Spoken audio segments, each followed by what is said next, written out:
Hello बच्चों, आज हम अपने इस चैप्टर खाद्य संसाधन और उसमें सुधार में अपना एक ग्राफ दे रहे हैं। उस ग्राफ से हमें काफ़ी कुछ समझ में आ जाएगा कि हमें इस चैप्टर में कैसे क्या पढ़ना है और कितने पॉइंट्स पे ध्यान देना है। तो जैसे हमने पहला पॉइंट अपना बनाया था ना कि फसल उत्पादन में वृद्धि। तो फसल उत्पादन में वृद्धि हम किस तरह से कर सकते हैं, उसको कैसे हम आगे अपना करियर करा सकते हैं। तो देखिए, फसल की किस्मों में सुधार। सबसे पहला हम क्या कर सकते हैं, फसल की जो जितनी वैरायटी हो, जैसे गेहूं की कई वैरायटी होती है, चावल की बासमती, सोनम, और किस नाम से आता है, ठीक है, बासमती, सोनम और AL59, ऐसे ऐसे करके बहुत सारे वेराइटीज़ आते हैं। तो उन वेराइटीज़ में हम लोग सुधार कर सकते हैं। हमको देखिए, हम किसान तो है नहीं, उनकी वैरायटी पता हो, लेकिन हाँ नाम सुना है कुछ तो वही बता रहे हैं। तो फसल के किस्म में सुधार, उसके दो प्रोसेस हैं। पहला है मेथड प्रोसेस, दूसरा है purpose process.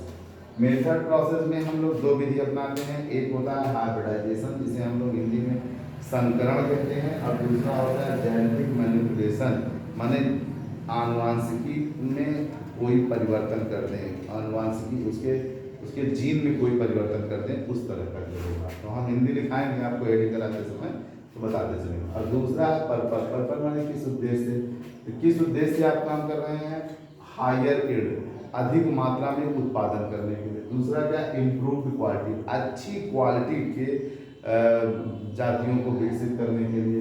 Biotic and abiotic resistance, मतलब जितने जैविक और अजैविक क्या कहते हैं नुकसान करने वाले प्रोसेस होंगे, उनसे रेजिस्टेंस रोक करना है।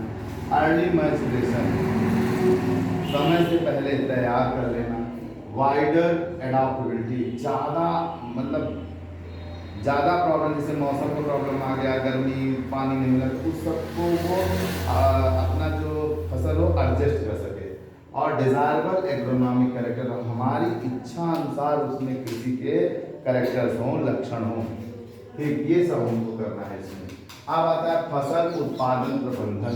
फसल तो हमने उत्पादन कर लिया, बना लिया, अब उसका प्रबंधन मैनेजमेंट कैसे करना है। तो उसके मैनेजमेंट करने के लिए तीन प्रोसेस हैं फसल उत्पादन में। पहला है न्यूट्रिशन मैनेजमेंट, पेड़ पौधों को सही पोषक तत्व का मिलना। दूसरा है इरिगेशन, सिंचाई। और तीसरा है क्रॉपिंग पैटर्न, खेती कैसे हम करें, खेती हमें कैसे करना आना चाहिए। तो जब न्यूट्रिशन मैनेजमेंट में चलते हैं तो इसमें आता है micro nutrient and macro nutrient, मतलब पेड़ पौधों को वो पोषक तत्व मिले जिनकी उन्हें ज़्यादा आवश्यकता होती है, वो ज़्यादा मात्रा में लेते हैं, और पेड़ पौधों को वो भी पोषक तत्व मिले जिनकी उन्हें अल्प मात्रा में, कम मात्रा में भी आवश्यकता होती है, ठीक। फिर उसके बाद आता है manure and fertiliser. Manure and fertiliser का सेंस किस बात से है, मैन्योर का मतलब होता है खाद और फर्टिलाइजर का मतलब है उर्वरक। तो जो देसी खाद है, गैया गोबर, राख, ये सब आप देते हैं, खेत में डालते हैं, एक या कोई चीज़ अपने खेत में जला दिए, उसका भी राख काम आता है, तो वो सब मैन्योर में आते हैं। और फर्टिलाइजर में कौन आता है, यूरिया, पोटास, पेस्टिसाइड, इंसेक्टिसाइड, ना, कीड़े मारने वाले, खरपतवार मारने वाले, ये सब आते हैं, तो उनके बारे में भी कुछ जानेंगे। फिर आता है इरिगेशन, सिंचाई की क्या क्या विधि है, नहर द्वारा, कैनाल माने क्या होता है, नहर द्वारा, वेल द्वारा माने कुएं द्वारा सिंचाई की जाती है, रिवर नदियों द्वारा, लिफ्ट जो ऐसे पल्टी टाइप में लगी रहती है, लिफ्ट होता उसके थ्रू, सिस्टम, और टैंक सिस्टम, पानी को इकट्ठा करके सिंचाई करना।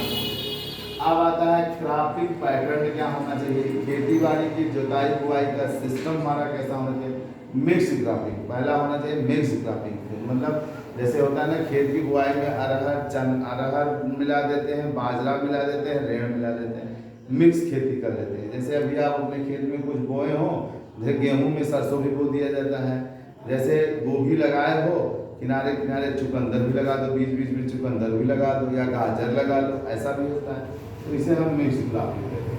इंटर क्रॉपिंग, एक के साथ दूसरी क्रॉपिंग। क्रॉप रोटेशन, खेती, जैसे आप इस बार धान बोए हैं, अगले साल धान बोए ना, बाजरा बो दीजिए, तो उससे क्या होगा कि जमीन को अलग अलग पोषक चीजें देती रहेगी। अब आता है फसल सुरक्षा प्रबंधन। फसल सुरक्षा प्रबंधन दो तरह से होगा। प्रोटेक्शन ऑफ वीड्स, मतलब वीड माने खरपतवार, बाय इंसेक्ट एंड ना, तो इनकी सुरक्षा कैसे करेंगे फसल की, ठीक है, वीड से, इंसेक्ट से, पेस्ट से।